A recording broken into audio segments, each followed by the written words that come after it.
What's going on, guys? So I'm going to go over some of the stocks that we went ahead and bought today and what I'm looking for and what I'm projecting for them.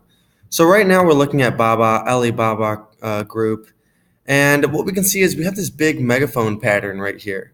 And we can see whenever price comes up to the top, it sells off. You can see right here it sells off. You can see right here it sells off also. And when it comes down to here, there's some buyers, a little bit of buying, a little bit of buying. And finally, it actually took off. So when the day opened, we had a really big gap. And I said, we're going to go ahead and we're going to buy Alibaba. So I believe it's up, let's see, what percentage was it up again? Now, this is a really, really good trade that we're going to hold for a while. I'm going to break that down. So Alibaba is up 6.18% for the day.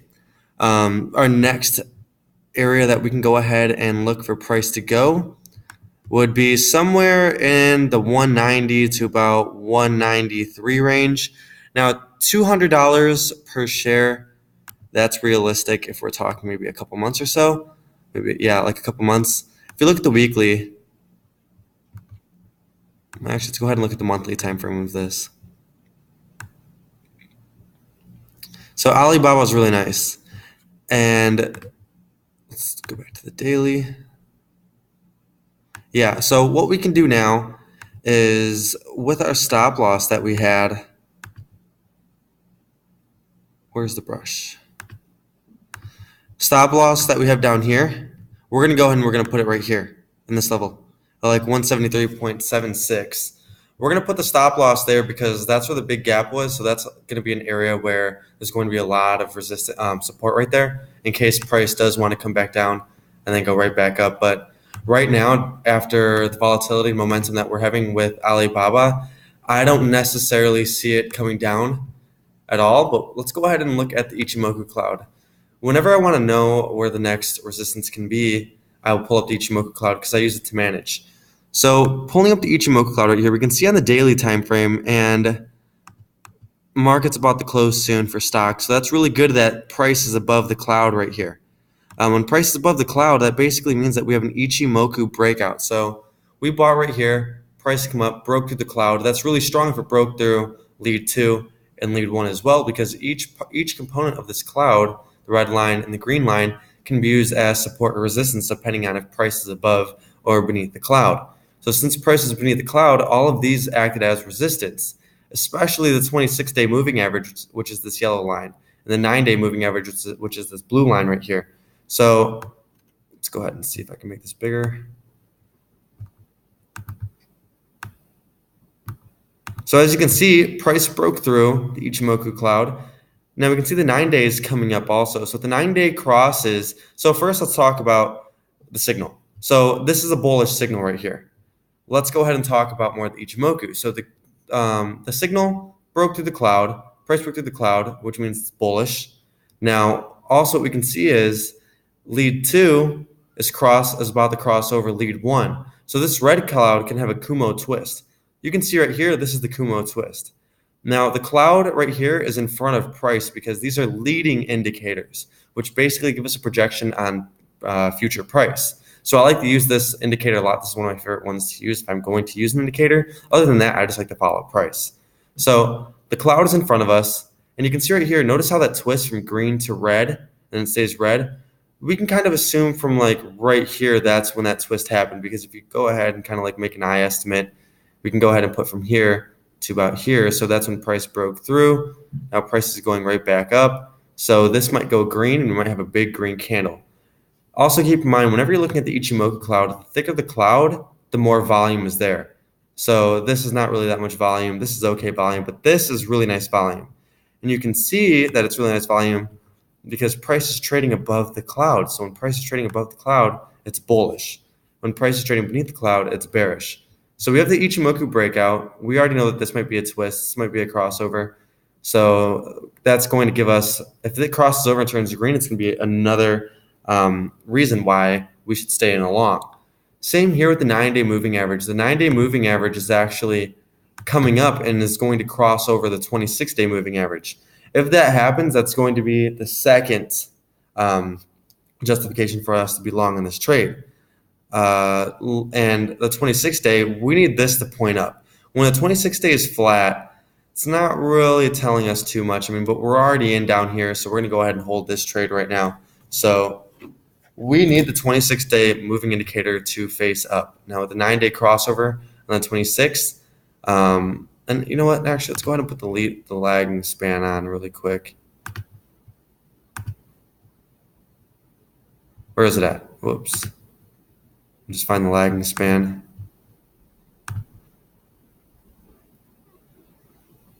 So the lagging span is above the cloud also. Whenever the lagging span, which is this olive green one, and then you notice that this one's behind price. So whenever this is above the cloud and price is above the cloud also, that means that the breakout is valid. If that lagging indicator didn't break out of the cloud, it's still in the cloud, that can tell us that a fake out can occur. So price can get sucked back in, and we can just trade in here, and it could just break beneath, come back to retest, and then go right back up. So it's good that we know that the lagging indicator has broken out of the cloud. And I typically won't turn on the lagging indicator unless I am looking for a cloud breakout. So this is something that we're definitely going to be able to hold. This is a really good trade. Let's go ahead and take a look at Facebook. Facebook is going to be a nice one as well. Looking at the daily time frame and looking at this overall chart, when we're looking at this, if you go ahead and zoom out, you can see price is above the cloud, and price is really bullish right here. So since 2016, price has been trading above the cloud. We have this price reversal here. So let's go ahead and look at what price is doing right now. So we bought right in this level right here at like 177 or 178. We bought here Facebook. And what we can see is the 26-day is still flat. I mean, I'm not really too worried about it. Price is above the cloud. The cloud is bullish. Price is above the 90 moving average. That's enough for me. So we're in this trade. This is up, I think, like 3% for the day, or 2.98%, about 3% if we go ahead and round that off. So this is definitely a trade that we're going to hold for. I mean, just looking based off of what it's been doing since 2016, I don't see a reason why it's not going to keep on going higher. So let's go ahead and look at the weekly. Let's see what's going on in the weekly time frame.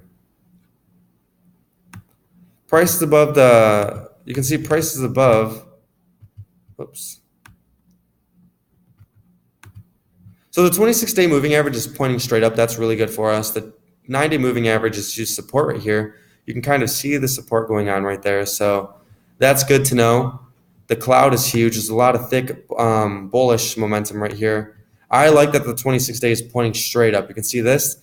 This is my bread and butter, the 26-day moving average. If this is pointing straight up, then this is bullish. So we're going to go ahead and hold Facebook. Let's look at Pfizer stock. On the weekly, looking at Pfizer stock, you can see that this is going to be a resistance if price decides it wants to come back down. If price decides it wants to come back down, this is first resistance, this is second resistance, this is third, this is fourth, and this is the breakout. So I would be looking for a buy on Pfizer stock. Let's go ahead and look on the daily. I would like to buy if price can break above the 9-day moving average, because like I said, price can trade in between the 9-day and the 26-day. So I would like for price to break above the 9-day moving average before I go ahead and buy Pfizer.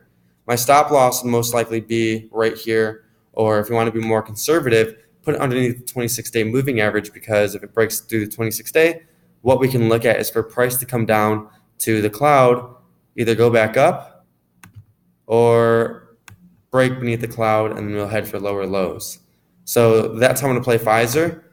Bank of America. Looking at Bank of America, we've been long since about 29.25 or so. It's at 29.90 right now. If price breaks above $30 per share, Bank of America is just going to go.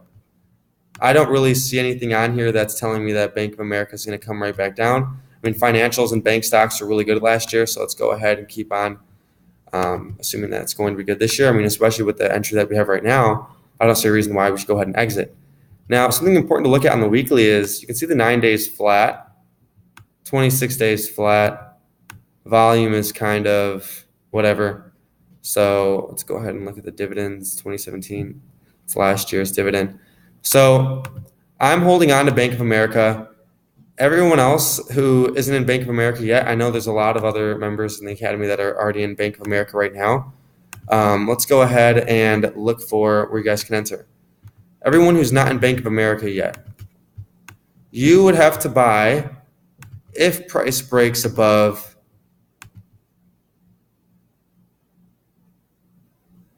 five-day high. So if price breaks above $30 per share, go ahead and buy it because we're going to take this a lot higher. And that's how we're going to trade these stocks.